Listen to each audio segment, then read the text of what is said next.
This comes as Ted Cruz's campaign released an ad slamming the frontrunner Donald Trump. Here with us from Washington is CBS News senior political editor Steve Chigueras. And in Austin, Texas, is Republican strategist Matt Mackowiak. Matt is also the founder and president of Potomac Strategy Group. Gentlemen, thanks so much. Steve, I'll start with you. That new Cruz ad uses the vacancy on the Supreme Court bench to bash Donald Trump. We want to play it and get your reaction. I'm Ted Cruz, and I approve this message. Life, marriage, religious liberty, the Second Amendment.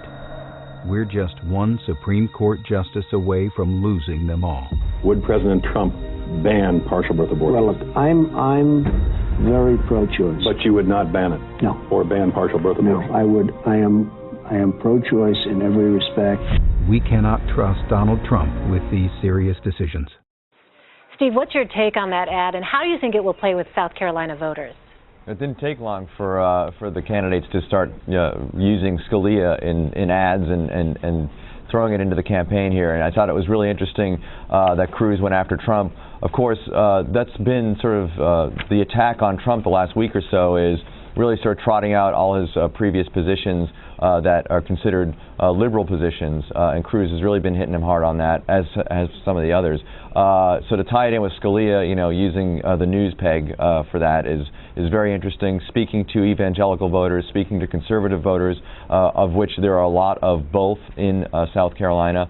It'll be interesting to see. I think the one thing that's really interesting with Trump and Republicans in these primaries so far is that it's almost like his previous positions don't necessarily matter. It's what he's been saying now. And if you listen to Trump, he really comes across as a pretty hard right conservative on some of the things he's talking about: immigration, guns, etc. So it's really hard to predict how South Carolina Republicans will react to this new line of attack, basically really just sort of pointing out all of Trump's old positions if they're really enamored with what he's saying now. Matt, what do you think? Yeah, look, I mean, I think on the one hand, so the Supreme Court is an area of expertise that Cruz has that's almost unique to him. Former clerk to the Chief Justice, the late William Rehnquist, argued in front of the Supreme Court, I think, 9 times. He understands the Supreme Court very, very well. I think he knew Justice Scalia for 20 years. So it's an area where he has a tremendous amount of expertise and confidence. But it also gives a frame for Cruz to talk about Trump's liberal previous views on issues in a way where it really matters to people. I agree with Steve. For the most part, Trump has been able to get by having been a liberal in the past and being a recent convert to conservatism. But as it relates to the Supreme Court, the question is the authenticity of Trump's political views. Are these things he's saying now because he's campaigning for the Republican nomination? Are they things you can trust him on with a Supreme Court vacancy and the balance of the court at stake? This is a real question in South Carolina. And Steve, here's the thing, though. He's been leading in the polls in South Carolina for a while. A new CBS News poll shows Trump beating Cruz by 22 points in South Carolina. And it kind of seems like he really could win this primary handily. The other polls in the previous states were pretty much on point. So is there anything really standing in his way, do you think? Sure. I mean, there's still, 5 days until the primary. Anything can happen. There's a lot that's going to happen this week in South Carolina that could help erode that lead. First, this poll also showed, which I thought was interesting, is there was a question on which of these has impacted your vote choice recently, and 52% of Republican primary voters said that how the candidates performed at the debates. So if there was a sense that Trump didn't have a good debate by South Carolina voters, then maybe that erodes a little bit.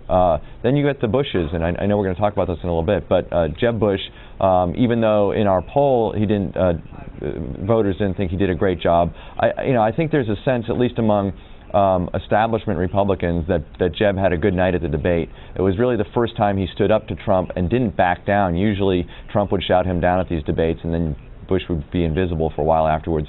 Bush really sort of stood his ground. I think proved to at least some establishment Republicans that he's in for this fight. And now he's got his brother coming to South Carolina to help. The Bushes are quite popular in South Carolina. I wonder if there's going to be some sort of boost for Bush here.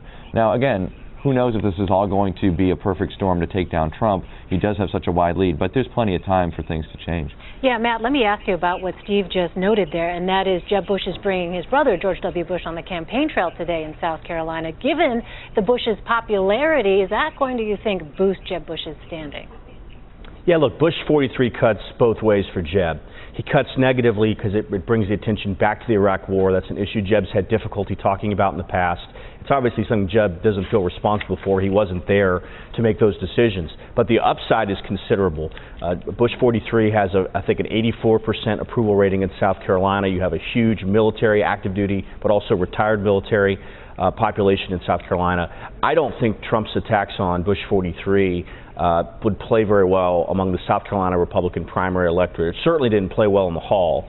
And so you had Trump taking shots at Bush 43, to bringing up 9/11, bringing up the intel, and also attacking Lindsey Graham, the senior senator from South Carolina, who just 2 years ago avoided a runoff against 7 candidates. So I think what Bush 43 is going to do is he's going to give credibility to Jeb that he is a credible commander-in-chief. That's a credential that only Bush 43 can offer. Obviously, he's his brother, so he's going to say something positive. But he's going to talk about his brother in terms of national security and being commander-in-chief, and I think that will matter. All right, Matt Mackowiak and Steve Chigueras, thank you both so much. All right, thanks.